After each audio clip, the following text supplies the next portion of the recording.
and my statements and things that of that nature, only to find out a lot of my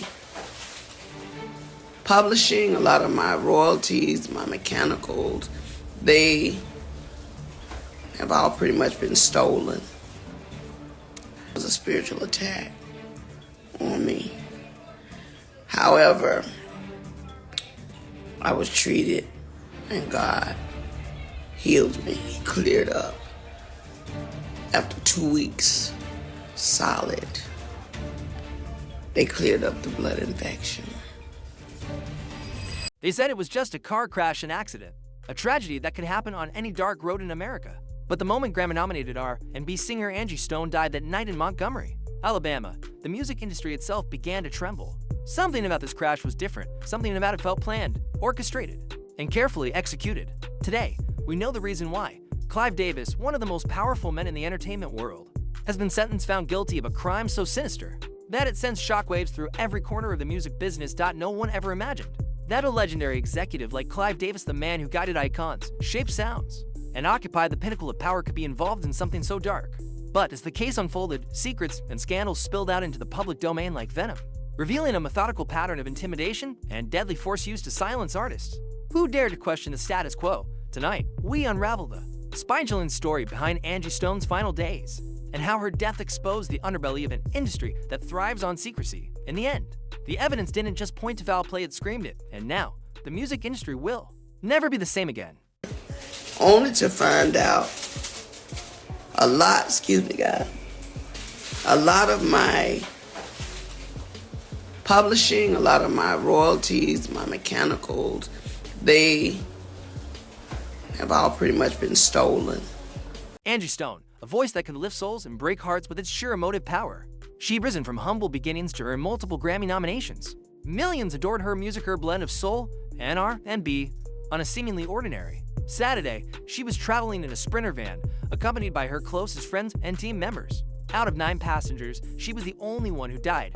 What could cause a seasoned performer, cautious and well-loved, to lose her life in such an isolated, devastating crash? Early reports from authorities pointed to brake failure. They said, nothing more than a mechanical error, a tragedy, but an accident. But whispers started almost immediately. Why were Angie Stone's personal devices missing from the wreckage? Why were official statements so quick to close the case? Why were key forensic details left unspoken in public reports? In many industries, such rumors might fade into the background. But in the music industry, where power, money, and influence intersect, a single question can turn into a tidal wave of allegations. Before long, fans, journalists, and even law enforcement found themselves staring at a puzzle that refused to fit the neat explanation of a random accident. R&B singer Angie Stone has died in a car crash. We're told she... It's the second part of the ugly truth. We began to research things to check on my royalties and my statements and things that of that nature. Days after Angie's death, investigators discovered something eerie. Hervin's diagnostic systems have been accessed externally just 17 minutes before impact, a specialized infiltration that tampered with her braking and stability control. This wasn't your everyday mechanical failure. It pointed to skilled sabotage, a deliberate attempt to harm Angie Stone and Angie Stone alone. Why? What could she have possibly done to deserve such a lethal response? The truth came to light when emails, text messages, and voice recordings revealed that Angie was in the midst of a personal audit. She had found discrepancies in her royalty payments. Money was missing, lots of it, and some of the biggest names in the business were implicated. One close friend recalled Angie's growing concern. In the final days before her death, she contacted a number of journalists, requesting private meetings to blow the lid off an alleged pattern of siphoning artist royalties. In her mind, it wasn't just about her own money. It was about a system that seemed to quietly exploit artists for the benefit of powerful executives like Clive Davis. Then came the threats. Angie confided in confidants, saying, "I've been warned to stop digging, but I won't. If something happens to me, please investigate." The night of the crash, the first thing paramedics noticed was the extraordinary level of control imposed at the scene. Media were kept at bay. Potential witnesses were ushered away from cameras. Within hours, Angie's laptop and phone items she'd been using to document every suspicious figure vanished. Gone without a trace, investigators were baffled.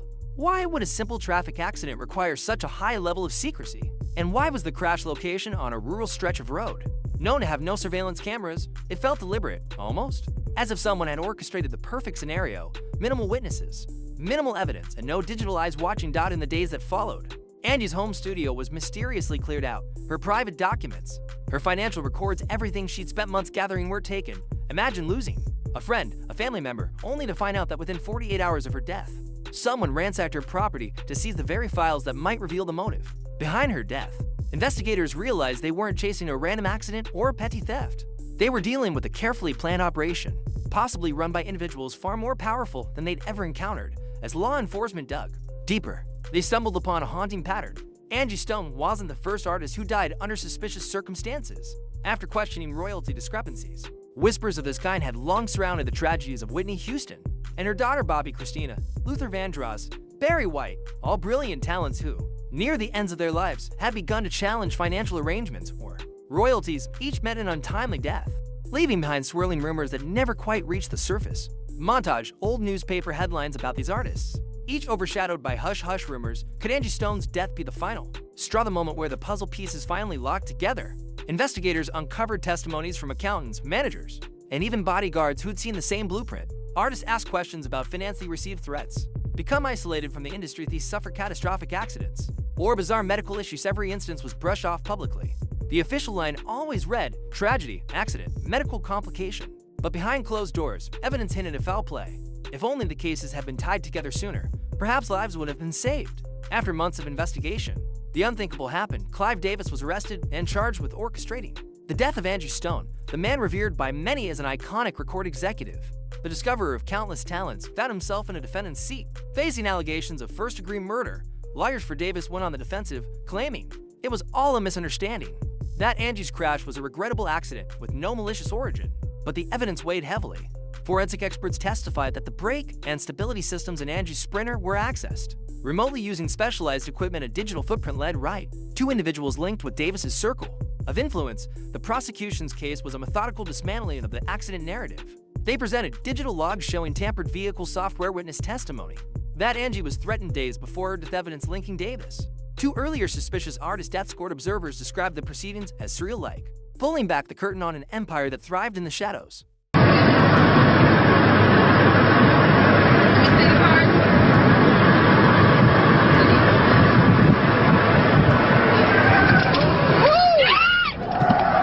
But the story doesn't stop with Angie Stone. Investigators found encrypted communications linking Clive Davis to another powerhouse, Sean Diddy Combs. For decades, the pair had enjoyed a mentor-protege bond. Davis was, after all, the man who taught so many how to navigate the labyrinth of label politics. Diddy was a relentless mogul, building an empire fueled by music, fashion, and more. Yet behind their glamorous public personas lay cryptic messages about how to handle artists who became problems. One document recovered by forensic analysts read, use established protocols, make an example, too many questions invite chaos. The prosecutors presented it as a chilling blueprint for dealing with rebellious talent, while the defense claimed these were merely business communications. The timing was damning. Angie Stone's name had surfaced in these circles, and only weeks later, she was gone. Other suspicious allegations bubbled up. Luther Vandross and Barry White reportedly confronted Davis about royalty discrepancies before their deaths. Both men, it said, were gearing up for lawsuits just like Angie Stone, and in each case, the artist died abruptly before they could take legal action. Could this be mere coincidence? The prosecution argued absolutely not.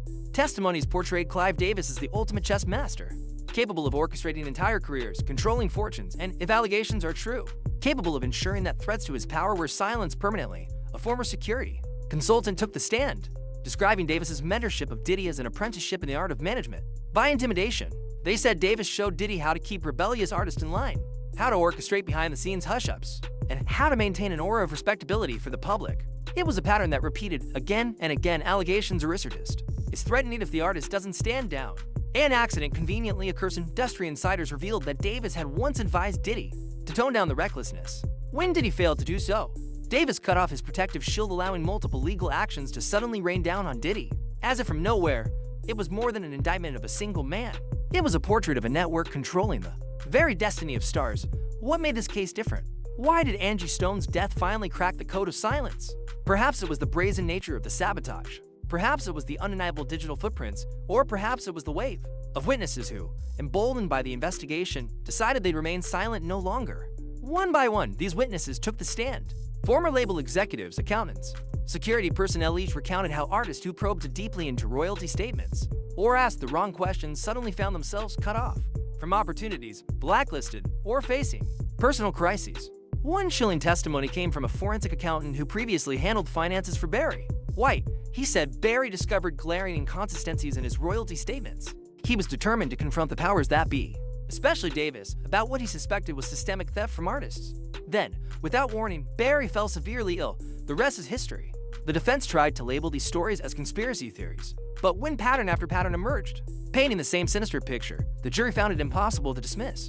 The medical examiner's report on Angie Stone's body revealed even more alarming details. The nature of Angie's injuries suggested she might have been unconscious or incapacitated before the crash. How could a driver lose control if they were never actually conscious behind the wheel to begin with? These findings shattered the official narrative of brake failure on a rainy road.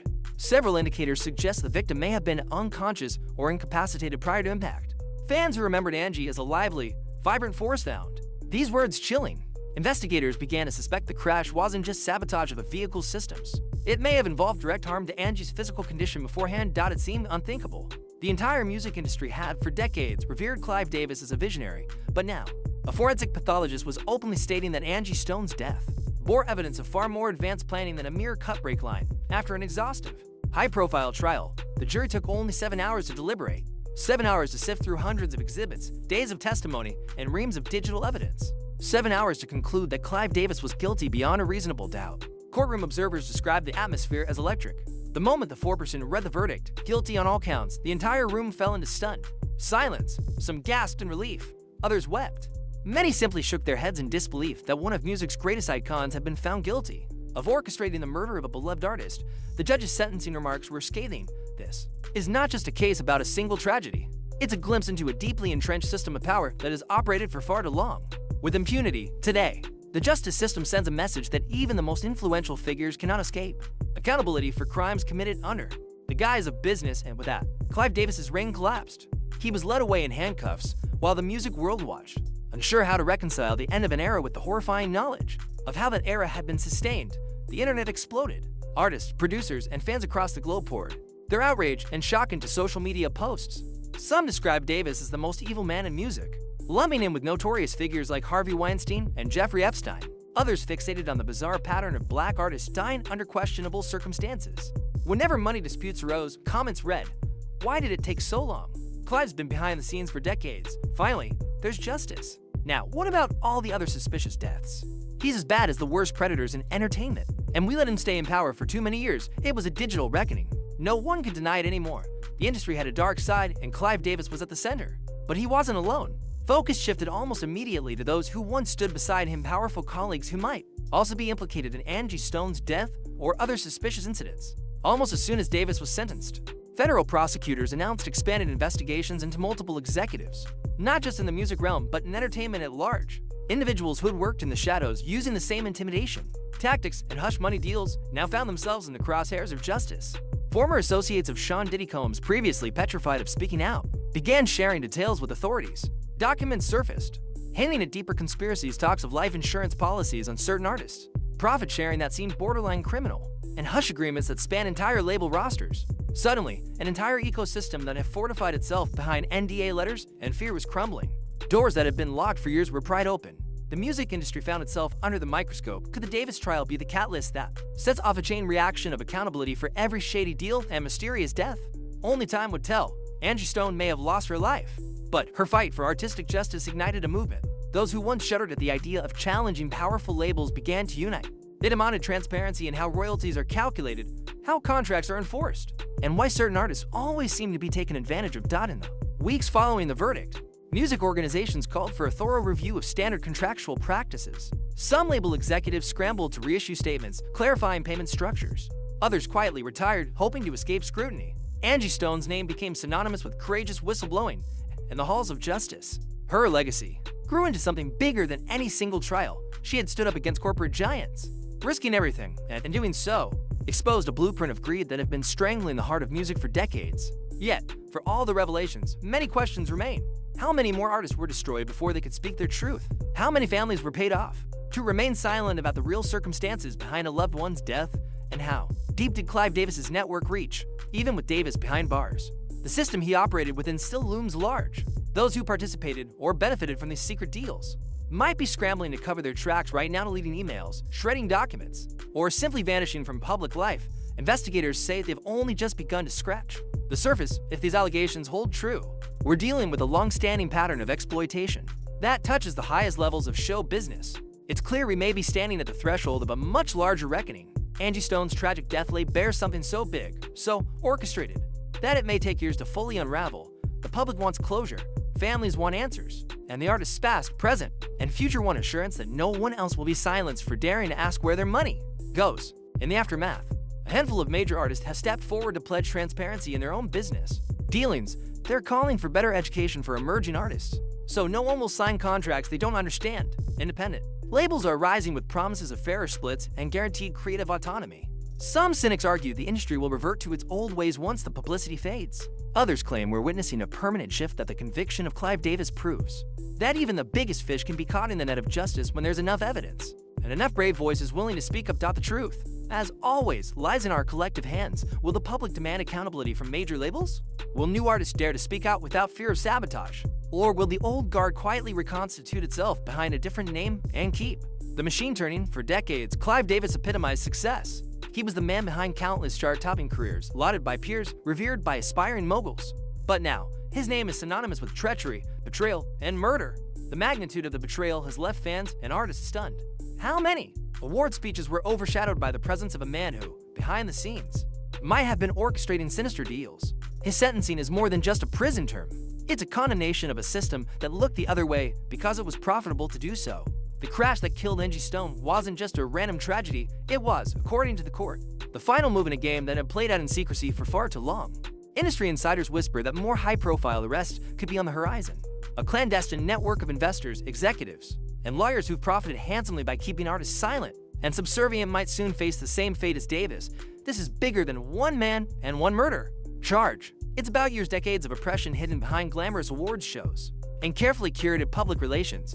And if Angie Stone's legacy teaches us anything, it's that the truth can be suppressed for only so long before it erupts, unstoppable. And reflecting on Angie Stone's journey, it's impossible not to feel a mixture of sorrow and admiration. Sorrow, because the world lost an incredible artist far too soon, a soulful voice silenced before it could sing its greatest song. Admiration, because she refused to back down in the face of intimidation. She confronted one of the mightiest figures in music, risking everything to make her voice heard. Her final warning, if anything happens to me, investigate thoroughly, echoes through court transcripts and news headlines alike. Even in death, Angie's spirit led investigators to truth, unraveling a conspiracy that few dared believe could exist. Her bravery becomes a rallying cry for justice in the halls of power. A shift is happening. Deals that once were sealed with a handshake behind closed doors are being scrutinized. The public is demanding honesty. Artists are banding together in solidarity, refusing to sign away their rights without understanding every line of legalese. Some call it the Angie effect. Others consider it a long overdue reckoning for an industry that has profited from secrecy. But no matter what you call it, the dominoes have started to fall. And the man who once proudly boasted about forging unbreakable alliances, Clive Davis, now sits behind bars. A living example that no fortress is truly impenetrable when the truth knocks at its gates. So, here we stand at the threshold of a new dawn. Clive Davis, once hailed as the legendary architect of modern music, will not see freedom for a very long time, if ever. Angie Stone may be gone, but her sacrifice tore the mask off an empire. The question that remains, will we, the fans, the media, and the artists, let this moment pass as a sensational story? Or will we demand lasting change, pushing the music industry to place human life and fairness above hidden profits and shady alliances? Only time will tell how deep this reckoning will cut. More arrests could come, more revelations may surface, and with them, more heartbreak. But perhaps, within that heartbreak, we can find a glimmer of hope. Hope that, at last, the artists we love will no longer fear for their lives when they stand up for their rightful earnings. Angie Stone's voice was silenced, but her echoes will resonate through every stage, every studio, and every contract, negotiation, and when the dust settles, history might remember her not just as a brilliant singer, but as the artist whose death changed the music world forever.